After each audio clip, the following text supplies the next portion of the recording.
Kenapa jadi merasakan kosong? Ini kosong ngeblank atau kosong sadar?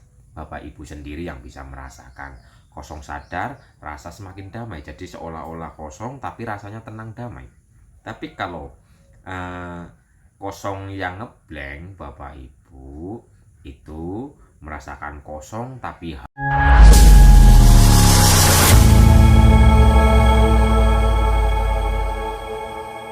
Assalamualaikum warahmatullahi wabarakatuh. Rahayu, rahayu, rahayu, rahayu. Dan dalam video kali ini saya akan menjawab pertanyaan. Pertanyaannya begini Bapak Ibu. Setelah rajin praktek sadar nafas, zikir nafas, dan sebagainya, kenapa hidupnya katanya seolah-olah jadi merasakan kosong? Oke, saya jawab Bapak Ibu. Kenapa Bapak Ibu setelah rajin praktek sadar nafas, zikir nafas, meditasi, rasanya dalam kehidupannya jadi kosong? Itu disebabkan oleh aktivitas otak Bapak Ibu sudah mulai menurun. Yang selama ini di kepalanya itu banyak sekali isinya, rame sekali. Akhirnya Bapak Ibu mempraktekkan sadar nafas, zikir nafas, meditasi, sehingga Bapak Ibu menuju ke dimensi yang lebih tenang. Nah, di saat menuju dimensi yang lebih tenang, itu Bapak Ibu biasanya akan merasakan seolah-olah kosong. Karena selama ini setiap hari ramai dalam pikirannya. Setiap hari dalam pikirannya ini kemerungsung dan sebagainya. Pikirannya penuh, keakuannya itu kuat dan sebagainya. Nah, di saat tubuh mulai tenang, sering praktek sadar nafas, zikir nafas, pikiran mulai tenang, keakuan mulai kendor dan sebagainya, maka yang tadinya ramai sekali itu jadi seolah-olah sepi, seolah-olah kosong. Jadi kenapa setelah praktek jadi merasakan kosong? Karena ini sudah tidak ramai lagi. Tapi ada Bapak Ibu, ada yang rasa kosong yang bahaya dan ada rasa kosong yang aman. Rasa kosong yang bahagia setelah praktek sadar nafas Bapak Ibu merasakan kosong tapi hati tetap tenang. Rasanya netral, rasanya damai, tidak menggebu-gebu dan sebagainya. Nah, kalau Bapak Ibu merasakan kosong, dalam kekosongan ini kok malah gelisah, dalam kekosongan ini kok malah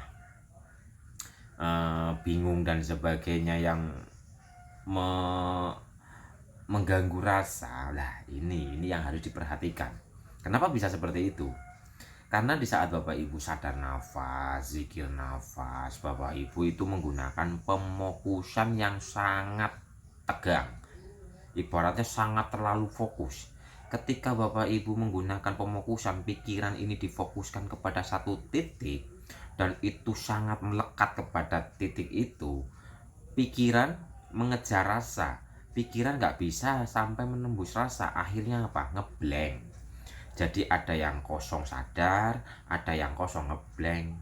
Lah Bapak Ibu yang bertanya, kenapa jadi merasakan kosong? Ini kosong ngeblank atau kosong sadar? Bapak Ibu sendiri yang bisa merasakan. Kosong sadar, rasa semakin damai. Jadi seolah-olah kosong tapi rasanya tenang damai. Tapi kalau kosong yang ngeblank Bapak Ibu itu merasakan kosong tapi hampa, tapi gelisah dan sebagainya. Jadi aman atau tidak, yang memahami ini Bapak Ibu, yang aman, yang kosong aman ini rasa tenang, dan alasannya adalah karena aktivitas pikiran, reaksi pikiran itu mulai berkurang. Jadi seolah-olah merasakan kosong. Seperti Bapak Ibu bertahun-tahun kumpul dengan keluarga, waktu anak masih sekolah, kumpul dengan keluarga, rasanya ramai dan sebagainya. Terus anak sudah pada lulus, merantau, ada yang menikah dan sebagainya. Bapak Ibu merasakan seolah-olah dalam kesendirian. Lah ini sama kayak gini. Selama ini pikirannya ramai sekali. Ketika keramaian pikiran ini mulai hening, maka Bapak Ibu yang dirasakan itu adalah seolah-olah merasakan kosong tapi tetap sadar dan tenang. Kalau yang aman. Tapi kalau yang agak perlu diluruskan, itu adalah ketika Bapak Ibu merasakan kosong, tapi rasanya gelisah, rasanya hampa, kadang putus asa dan sebagainya, itu tanda Bapak Ibu mempraktekkan sadar nafas, zikir nafas, itu menggunakan pemokusan atau menggebu-gebu, sangat menginginkan hasil. Jadi kesadaran rasanya itu melekat kepada hasil. Nah, ini yang lebih paham adalah Bapak Ibu sendiri. Monggo di cross check ke dalam diri masing-masing. Apakah Bapak Ibu menggunakan pemokusan atau memburu hasil, atau Bapak Ibu benar-benar menyadari sehingga pikirannya yang tadinya ramai menjadi tenang. Nah, ketika merasakan tenang seperti ini dan kita alam bawah sadar kita itu belum memahami, maka Bapak Ibu, kok hidup jadi kosong gini ya? Tapi itu tenang Bapak Ibu, tapi itu tenang. Jadi harus ada yang namanya proses adaptasi. Karena yang tadinya ramai beradaptasi menuju kepada keheningan, ketenangan, jadi seolah-olah rasanya kosong. Ini yang aman. Kalau yang harus diperbaiki itu yang tadi, yang pemokusan atau mengejar hasil dan sebagainya. Begitu Bapak Ibu, jawaban dari kenapa setelah rajin sadar nafas, rajin praktek zikir nafas, rasanya jadi kosong. Jawabannya begitu tadi.